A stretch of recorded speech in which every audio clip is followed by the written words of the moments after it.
Yeah, it's a great question. I'm 64 years old, so there might have been when I was 5, and I just don't remember anymore. Probably one of the big things, so when I was 5 years old, I was diagnosed with type 1 diabetes. And back then, the life expectancy of kids wasn't a full life. And my parents knew that. I learned about that later. I'm not sure that being a diabetic influenced me into science. I was always interested in engineering and science growing up. So maybe. We've always been a close family. And they sparked education, and they wanted us to get education and to get as much education as we wanted. I don't think they cared if it was in science, math, physics, engineering. I think they cared about just getting a good education. Yeah, I think it's really searching the unknown, trying to understand things that we don't understand, and trying to be able to figure out how things work. My family tells jokes. When I was a little kid, I used to take everything apart to understand how it worked. So we never had a toaster that worked. And the doorknobs rarely ever worked because I was always taking everything apart to try and understand how things work. And I'm still that way now with science and immunology and RNA, but it's really just the curiosity to understand how things work, how they really work. So there have been a few, and it's sort of at different stages of my career, there were different people who were mentors, who were teachers. Early on, it was Jerry Fasman at Brandeis University who gave me my first research job and taught me how to think about research. After that, it was Anne Marshak, who I did my PhD with, who taught me critical thinking and how to read and understand literature and how to formulate ideas into practice. After that, it was probably Tony Fauci, when I worked in his lab, who gave me the freedom to investigate whatever I wanted. And he was interested in HIV. I started on a whole new topic in his lab because I thought it would be interesting and I thought it was important. And he both gave me that freedom, but helped me think about it to create interesting ideas. So I think it was more, it prepared me because I'm told I was a hyperactive kid. Back then, they didn't treat hyperactive kids. They just let them run around the house and bounce off of walls. But I used sports and martial arts as a way of controlling my thinking and controlling my activity and being able to focus. And I think those are really critical to be a good scientist, because if you're bouncing off of walls, you can't formulate ideas, you can't test new hypotheses. And that helped me overcome that hyperactivity. Yeah, so it was actually kind of a funny interaction. I got a message from Katalin Karikó at 4 a.m. that said, "Did Tom call?" And Katie has a habit of sending cryptic notes that I don't understand. And I texted her back, "Tom who?" And then I called her and we talked at 4 a.m. And she said, "Well, Tom from the Nobel Foundation called and said that we won the award. But he also said, could I give him your phone number because he had a bad phone number for me?" And we said, this sounds like a joke. I think some anti-vaxxer is playing around with us, and this is all a joke. And And we didn't believe it. And then Tom finally called around 5:15 in the morning. And I started to believe it, but I still wasn't sure. So I waited until the video on the internet around 6, and then I believed it. My older daughter had just returned from her honeymoon Sunday evening, had not been to sleep yet. And I called her at 6 in the morning and said, I won the Nobel Prize. And she hopped on a train and took the train up to Philadelphia to be with us. My younger daughter, we kept trying to locate and leave messages for her and find. She wouldn't answer her phone. She wouldn't answer anything. We called her friends who told them to go over to wake her up. She finally answered the phone. She goes, "Why the hell are you waking me up so early in the morning?" and hung up the phone. So we didn't see her till dinner time. So that my children had a very different way of celebrating the award. So you'll hear about this when I present my gift to the museum. The lore is that Katie and I met over a Xerox machine. So the story is sort of iconic of Katie and I. We met over a Xerox machine just like this. And I have to explain to young people what a Xerox machine is because they don't exist anymore. But back then, the only way you could read a scientific paper is if you photocopied it. And we both read a lot, and we would both fight over the copy machine. And we started talking, and Katie, as she says, she likes to brag about what she does, and she talked about making RNA. And I said, well, that's interesting. I work on dendritic cells, and I'm interested in trying RNA on them. So I joke, it's like the old Reese's commercial, the chocolate and peanut butter coming together and making a great candy bar. That's what our meeting of the Xerox machine was like. So Katie was very outgoing, very aggressive, very forceful in what she believed in.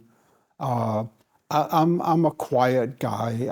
I'm happy just working in the background, not being in the limelight, not being in front of audiences. And Katie enjoys being in front of the audience and running the show. And the other Nobel laureates, we were at the House of Sweden, and Katie and I were sitting down, and Katie was directing everything. And they kind of turned to me and they said, "Oh, we understand how your relationship goes now." So it was kind of humorous. Yeah, so to me, that's really the critical thing in science. Right now, my lab collaborates with about 250 labs around the world in every continent except Antarctica. We haven't found any scientists in Antarctica to collaborate with to make it all, but we're close. And just about every country in the world. So I spend a lot of time just going and visiting collaborators to work on projects to help understand model systems and diseases. All of our work is really done through collaboration. So it's incredibly critical.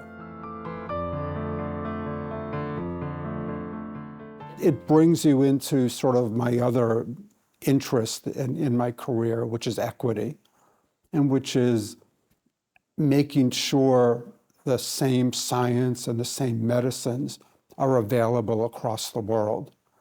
So I've had a lab in Thailand for about 30 years, and I've had a lab in Botswana for about 25 years. And the chief purpose of both of those was involving local scientists, teaching them about vaccines, about RNA, about different therapeutics that we develop, and then getting them to set up their own labs and set up their own infrastructure. With Thailand, we built a GMP production site. So what that means is anything you give to people, any drug, any vaccine, has to be produced under GMP production capabilities, which is very expensive, very highly monitored situations. So we built a GMP site in Thailand. After that, I've built 17 more across the world, in South America, Sub-Saharan Africa, Southeast Asia, across Eastern Europe, really across the world. We've got one right now operating in the Ukraine, which I'm amazed about. I can't wait to visit to actually see how they're running a GMP site in the middle of a war, but they are. Yeah, so I think young scientists have to think about a lot of things, and I actually spend a lot of time talking to junior high school and high school students. Because I think by the time they get to college, if they don't want to be a scientist, it's too late to convince them. You have to start very early, and maybe even elementary school, just stimulating their knowledge of science. But I think that's when you have to get to kids and you have to present to them what science is, what it involves. I did an experiment with a Nobel group yesterday where we purified DNA from strawberries.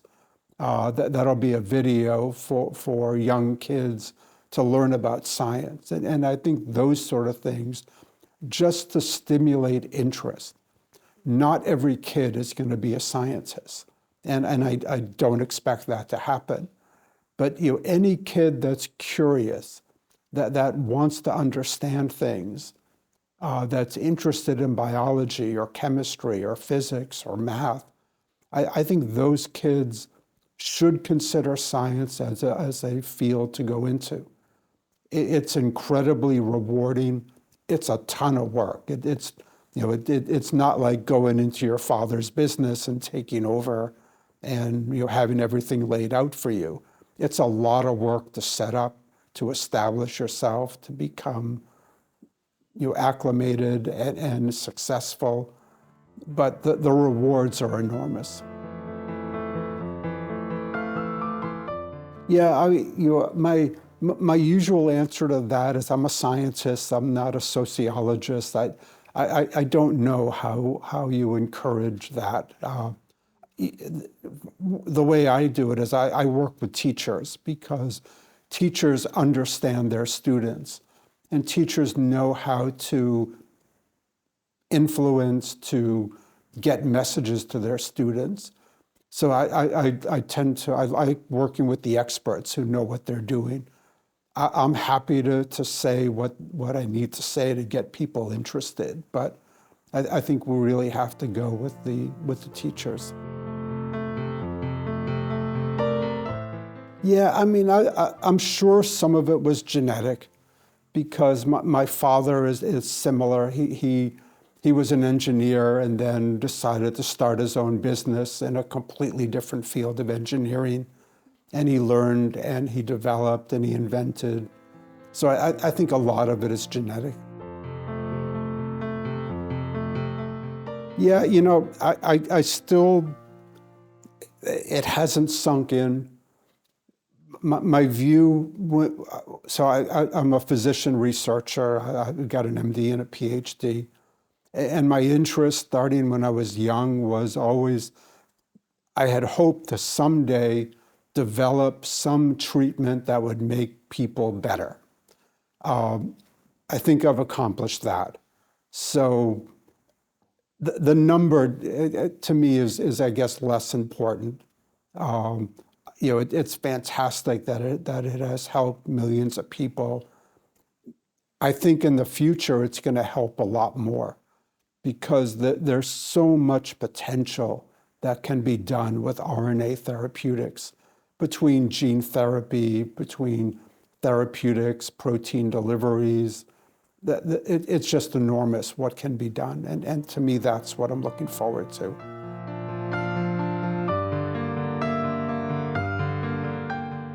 So I think gene therapy is probably the most important future use.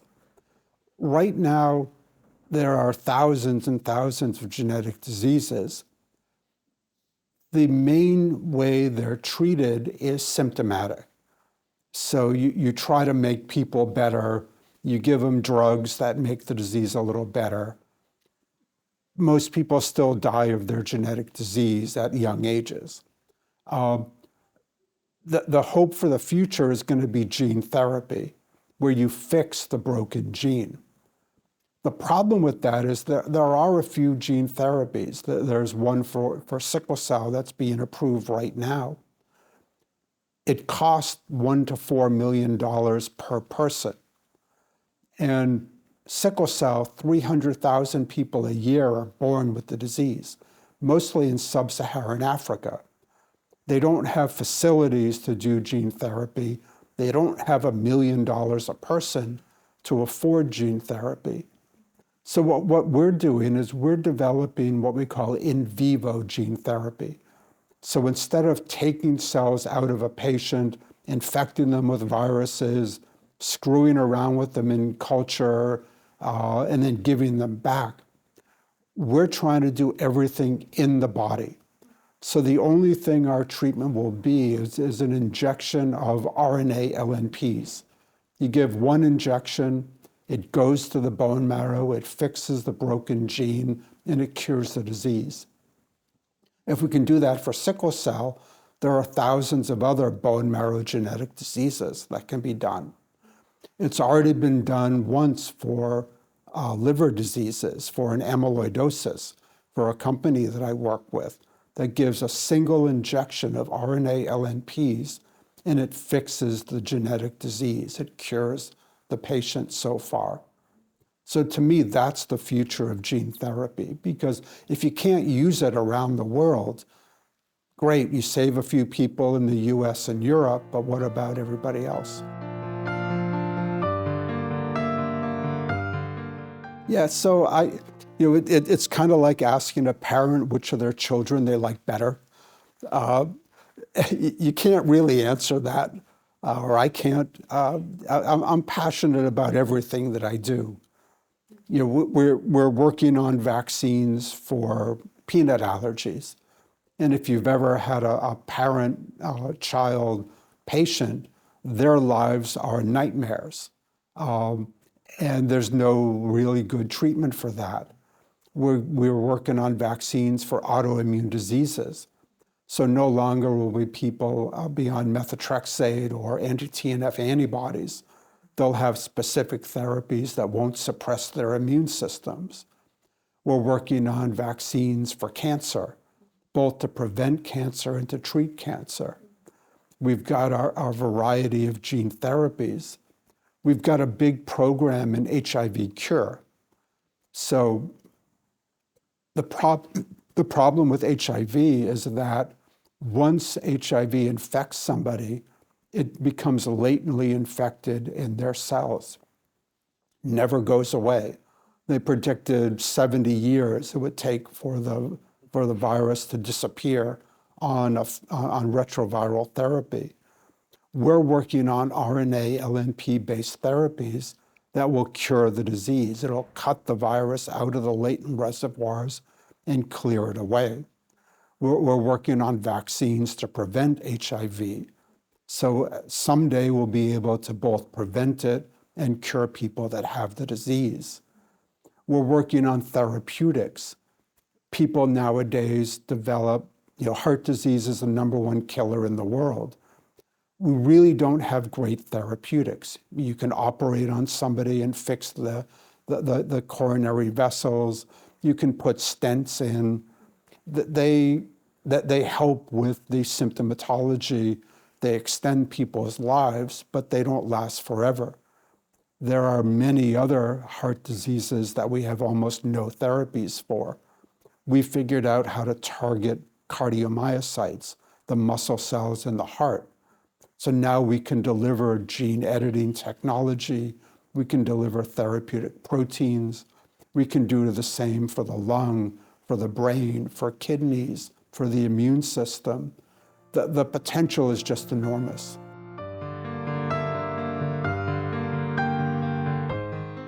Yeah, unfortunately, over the past 6 or 7 years, my spare time disappeared. So I really don't have any more. When I was younger, and my wife will joke about this, when I would get frustrated in research, I would come home and build something. So build a porch onto the house, or renovate a bathroom, or renovate a kitchen. I stopped doing that because I just didn't have time anymore. In the summer, I enjoy the water, I enjoy kayaking and being out on the water.